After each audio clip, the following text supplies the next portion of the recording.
All right. Peace and blessings. Safo, the Honorable One, the Success Scholar, Hakeem Shakur, me here. Thank you all for tuning in, listening in.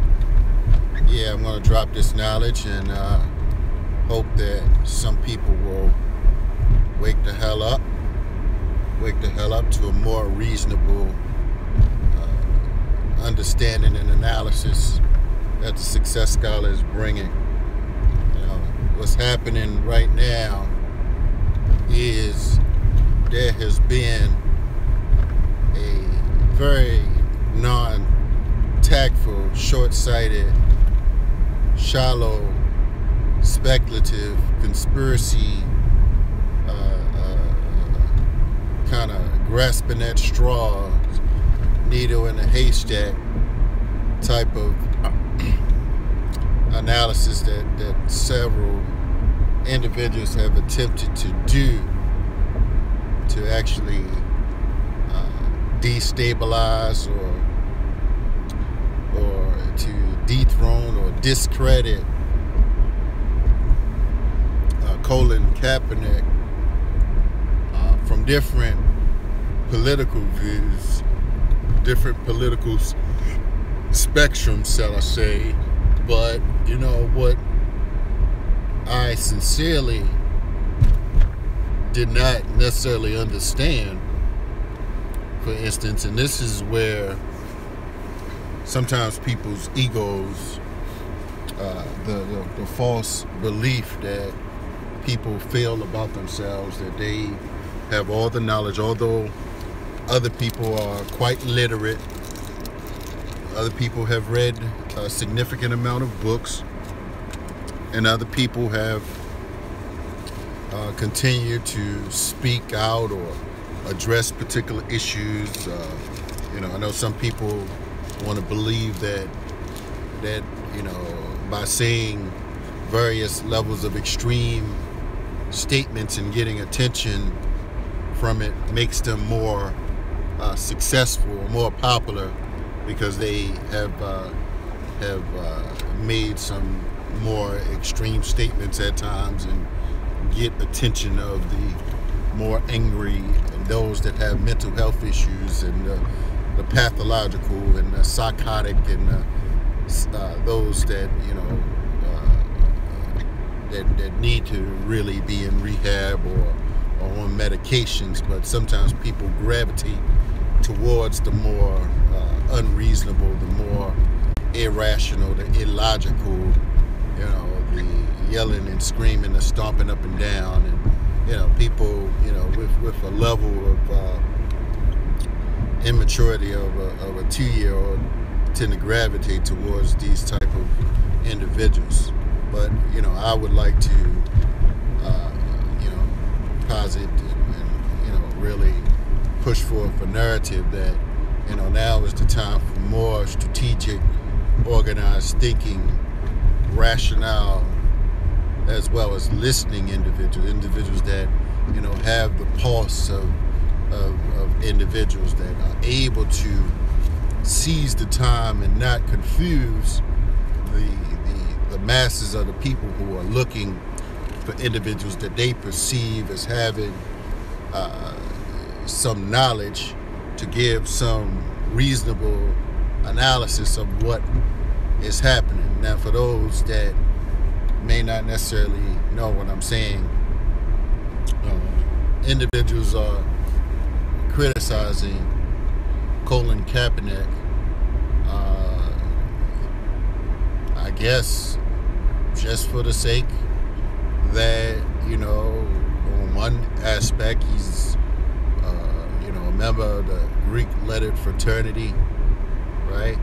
And you know, I mean, not to say that, you know, we you know, just gonna disagree with everything that individuals say. I mean, of course, you know, I certainly believe that we need to represent, you know, levels of Afrocentricity in all aspects of our life. So, you know, you got some individuals out here attempting to criticize that aspect, but then there's other aspects where individuals are criticizing who his parents were. Now, I'm gonna really, you know, some people are more ideological. They're not rational. You know, they're taking a particular issue, something rather on the level of, say, a John Carlos, of what happened during the and I met Mr. Carlos at the Congressional Black Caucus. Something that happened at the Olympics, or Muhammad Ali taking a stance and being punished for it, not being allowed to play the sport because of what he actually did on behalf of black people. At this particular time, no, he could have kept on playing and kept donating money and doing what he does, behind the scenes or however.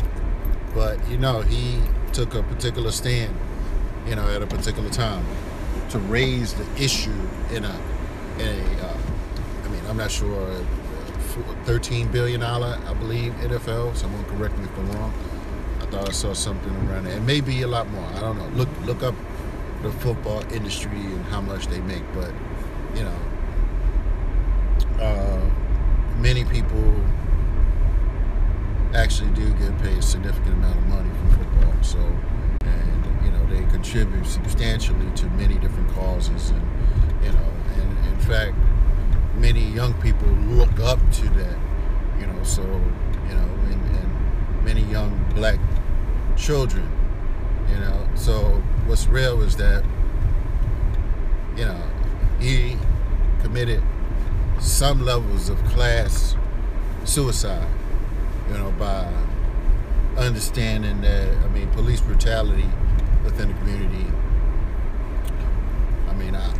I'm not going to overly emphasize it. It's certain. I'm not going to underemphasize it. I'm not going to underemphasize the statistics on that. But comparatively, one thing that certainly he could have addressed or attempted to address in a very articulate manner is that young people are in fact killing each other at an astronomical rate, which is a really larger, what I'd say, a larger issue if we're looking at the sheer damage, the psychological fear, the distrust and disunity that this is causing within our community. But let me get back to this rather hostile attack on Colin Kaepernick that are coming from the so-called Hotepers.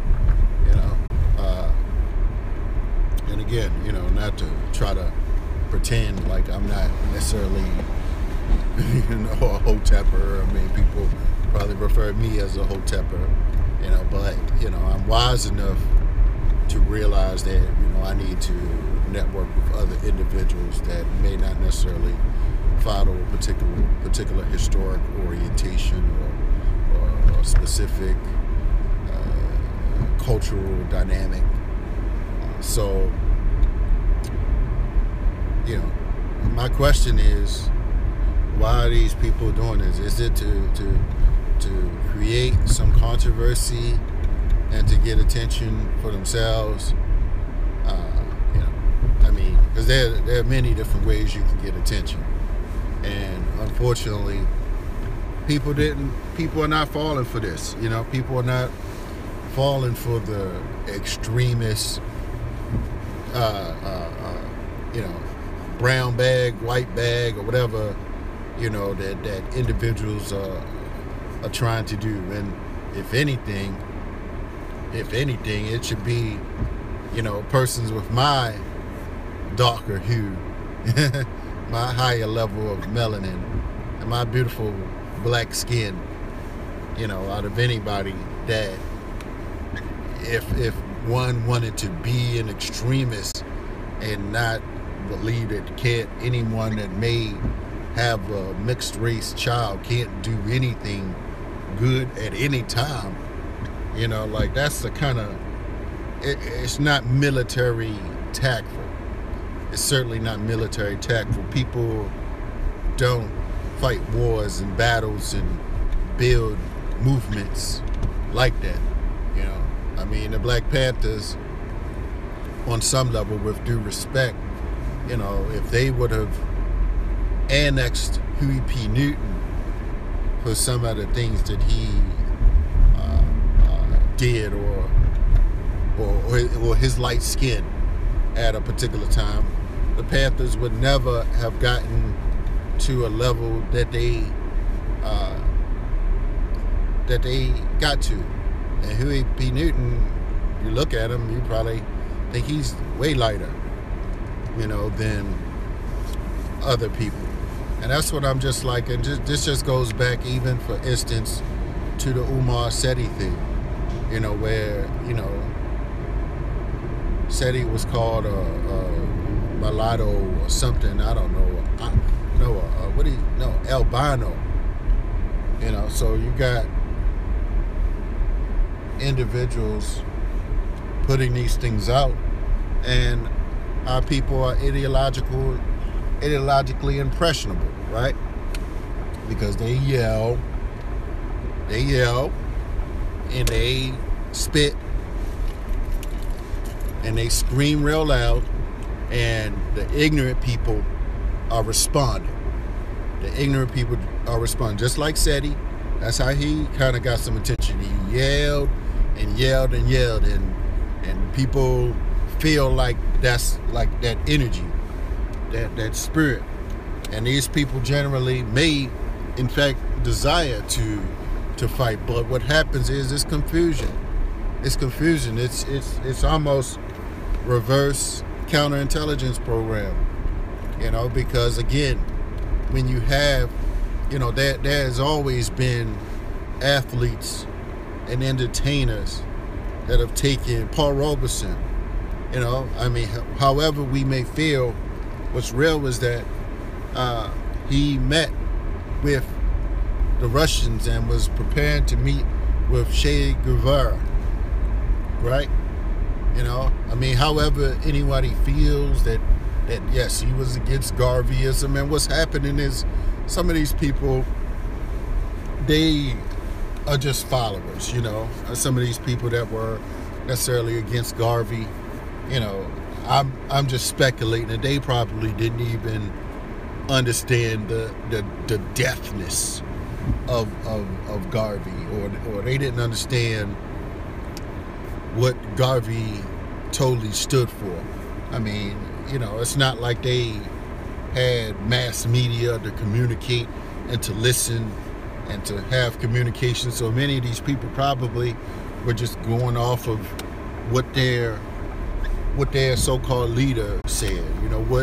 I don't know, I'm not going to say W.E.B. or, some of the others that were, down with the Garvey Must Go movement.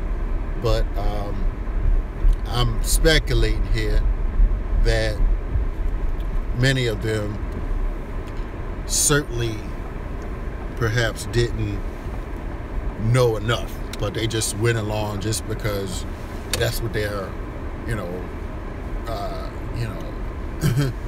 the organization, the bossy, I'm sorry, I don't know if it was bossy at that time, but whoever was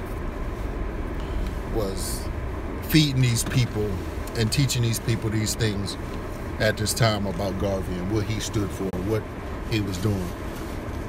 So my question, with that is, what's up, bro? How you feel? I be in the 9, y'all. I ain't wanna. Oh, okay. All right, no rush. Yeah. So let's look at it. I'm just asking the question: why are some of you still supporting these individuals, man? Like what you need something to do. You need some activities. You want to belong to something? Why are you showing up and these people disrespecting our heroes? You know, you can't hate on everybody. You can't hate on everybody that got a platform. Not everybody. And let me just say this. For instance, people become conscious at different times, at different stages, at different levels of consciousness. Yes, I certainly can say that some people still eating chicken. Yeah, revolutionary, Hotepers, black nationalists in 2017 still eating Kentucky Fried Chicken. And we'll say it and said it. Huh? So I'm just like, what kind of revolutionary are you? How revolutionary are you with your fried chicken and biscuit sandwich? You know, so I'm just wondering, like, you know, where does the real consciousness end and begin? So I'm just saying, look here, you know, you all can keep on just being groupie followers, showing up, you know. I mean, but damn, get a life, man. Go read a book to yourself. Like, you know, I mean, there are a lot of different people out here you need to know about. And I've read thousands of books, you know, so I know how much time I need now to go back and read so that, you know, in my later years, I can have the wisdom to make some of the right decisions. So again, I'm just sitting here simply saying we need real leaders. We need real builders. We don't need speculators, conspiracy theorists, and people taking stuff from the far right and saying, oh yeah, that sounds like a nice conspiracy. Let's run with it. He's a homosexual. He's a promosexual. Not everybody. Not everybody is well versed in nationalism, in history, in European history, and the interactions between Europe and black people, and how Europe underdeveloped Africa, and how America underdeveloped black America. Not everybody going to be that well in depth. You know, so give people some room to grow and room to improve. And this is why, you know, these individuals, they alienate, you know, the ignorant masses, you know, because right now, you know, it's like, all right, they stood up, Colin Kaepernick stood up for us, right? You know, I mean, he was playing football in college. He didn't have time to, you know, have debates and intellectual discourse. It was playing. You know, I mean, I don't know, a star athlete, all they gonna have time to do is to practice, right? That's what they get paid for. That's what they go to school for free for, right? So that's what, you know what I'm saying. So that's about all I have, brothers and sisters. Just wanted to drop that. I'm gonna come on in a couple of minutes, do something else. Got some important things to discuss here. So what? This is crazy. All right, so yeah, I had to drop that. Wake up, holler at the Success Scholar. Heading to St. Louis. So hitting to St. Louis real soon.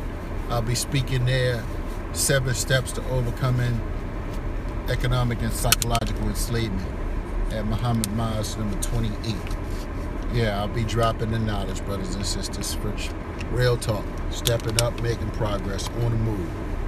Peace.